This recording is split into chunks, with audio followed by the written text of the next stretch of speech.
it's live. Hey. I should probably pause this because I don't need Zuckerberg taking that down. Because I was playing music and no copyright too. I don't even know if that works like that anymore. Okay, I'm super excited about this.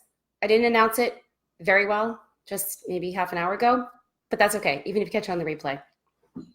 Jamie, my girl, how you doing? Hey, Renee. Rihanna. It's been a while, I'm sorry. But it's lovely to see you. I think it's Rihanna, right? Did I say that right? Okay, so how to shift a belief that keeps fucking you over. So here's the first part. You will see it when you believe it. So if you're not part of that camp, if you think that's a bunch of bullshit, then I love you so much, but this probably isn't for you. If you do believe that though, then you are in the right place. This is going to be epic, okay? This is going to really help you. So you see something, you feel it, you taste it, you touch it, you hear it when you believe that it's true for you. And I know that kind of sucks sometimes when we're thinking about things that we want to change, like things that feel like they're fucking us over, but that's okay. I got you. This is going to be awesome. So whatever you're experiencing right now that pleases you or that you're satisfied with, or even that you're ecstatic about, we're not going to address that yet. Okay. Right now, I mean, you can bump those up by shifting your belief.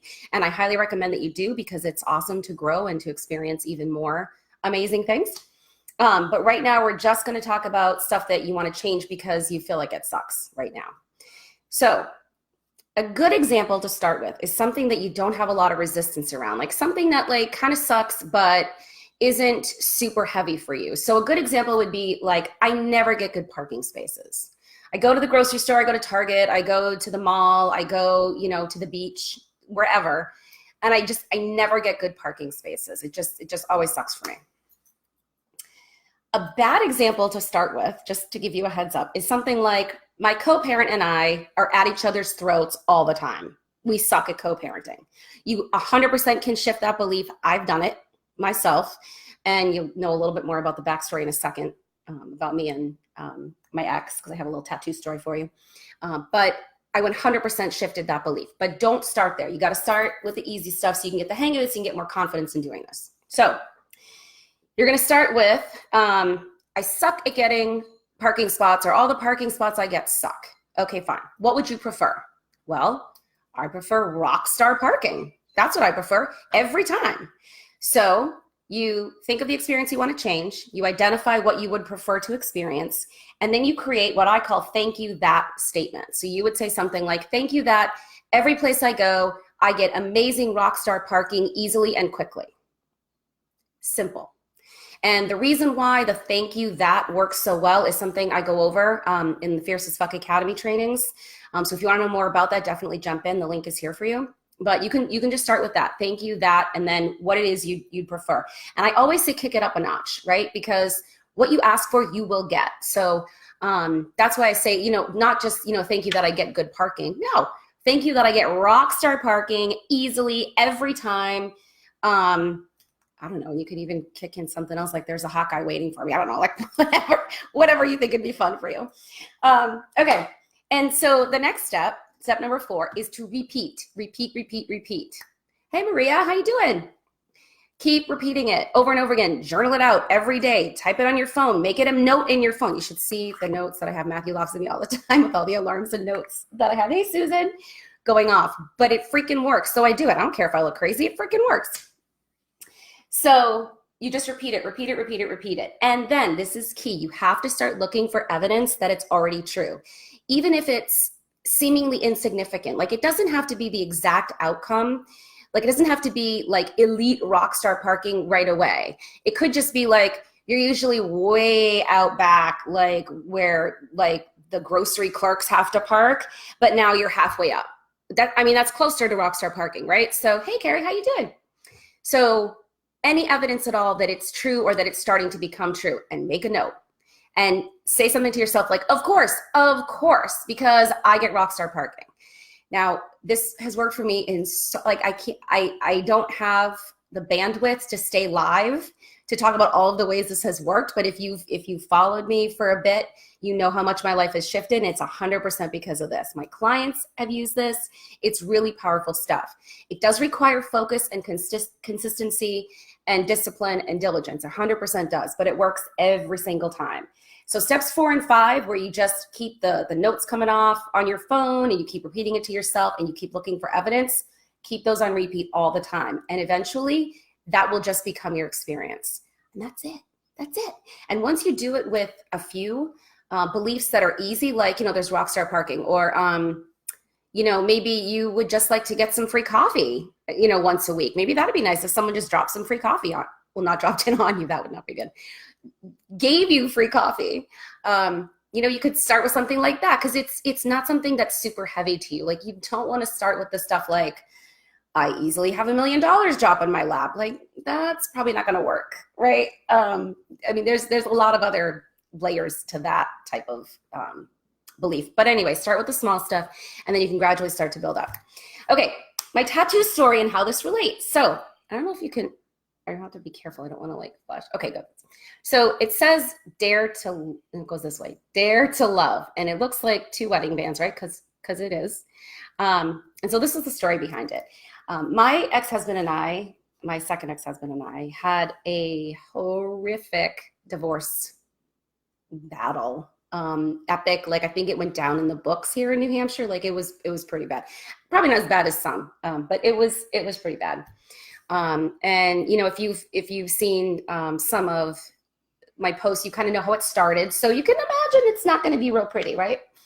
And we went at each other, God, for a good 8 months in the court system. I'm not proud of it, but it's just where I was at the time. I didn't understand what I understand now, but I started to.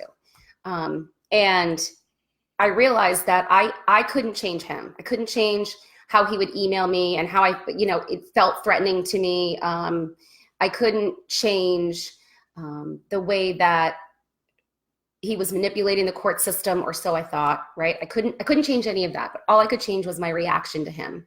And I remember it so clearly. I remember sitting at the desk where I was living with the kids, and I was looking at an email, and I thought, I'm not going to respond the same way I've always responded. I'm just not going to do it. And it was really hard that first time. It was really, really hard. But I was like, no, Melissa, this is exactly what's going to shift it.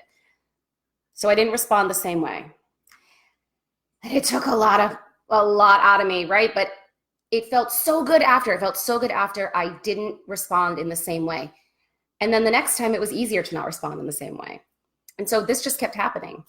And eventually the court stuff died down a little bit, right? Because it absolutely takes 2, but a lot of it, all of it has to do with how you're responding, how you're reacting, because you're coming from that energetic place, that will dictate what you experience. So the court stuff died down. And then all of a sudden, he started doing, now we weren't living together, right? He started doing really random, nice things. I was like, what the fuck is happening? What is going on, right? We were just at each other's throat, lawyers, recusals, threats of contempt, like all kinds of stuff. And like within a few weeks, he was doing really nice stuff. So it turns out that he had watched the movie Fireproof. I don't know if you're familiar with it. It was a Kirk Cameron flick. I don't even know what year, but you can look it up. And in it, the husband and wife are like constantly at each other. And Kirk Cameron's, he's the husband, Kirk Cameron's dad says to him, try this. And he gives him this book. And it's called The Love Dare. And it's all about taking, I think it was 40 days. And no matter what the other person's reaction is, you just keep doing these nice things for them. You just keep doing it no matter what. So I didn't know he was doing this at the time, right? I just thought, I'm not reacting to him in the same way. So the first couple of times he did the stuff, I was like, what do you want? What are you doing? Like, are you trying to manipulate me? Like, it wasn't pretty. I was still not trusting at all. But then he kept doing it. He kept sticking with it. So I 100% believe that because I shifted my reaction to him, the whole energy shifted. And he then started doing the same thing. Like, I'm not going to respond when she's flipping her shit. Like, I'm just going to keep doing what I'm on track to do. And we actually ended up getting back together for a little bit. And it was a good reunion. It still wasn't right for me, but it was really good. And while we were back together, we got these tattoos. I don't know if he still has his or not, but we had wedding bands and it says Dare to Love. And the reason why I will never get rid of it is because what we showed each other and what I showed myself about what about what works in shifting your experience is the same thing that I just taught you about shifting a belief. It's the energy of active faith, right? Love is the energy of God, of the universe, whatever you want to call it. Hey, Sarah. Hey, Tisha, how you doing? And so by us doing that, we were tapping into that. And that is how you shift it. That's why this process for shifting beliefs is so powerful.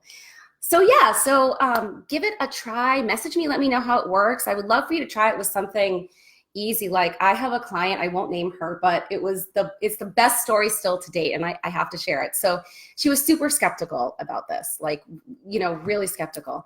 And she was like, all right, she was paying me, right? So she's like, all right, I'm gonna give it a shot. I said, oh, fireworks are starting. So she says, she wrote down her, thank you that I saw a balloon today. And probably like, whatever, right? Like this lady's crazy. So she comes out of the gym or wherever, and all of a sudden there in the sky is this huge yellow balloon with a smiley face on it.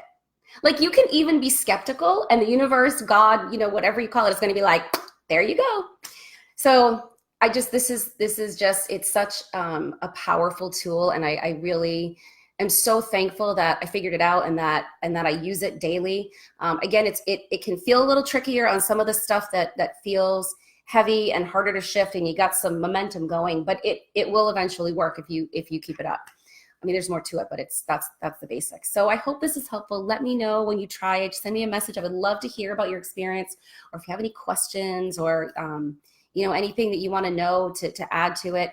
And definitely jump into the Fierce as Fuck Academy, because we are 100% going to cover that and a ton more to help you shift any and every area that you want. Okay, talk to you guys later. Bye.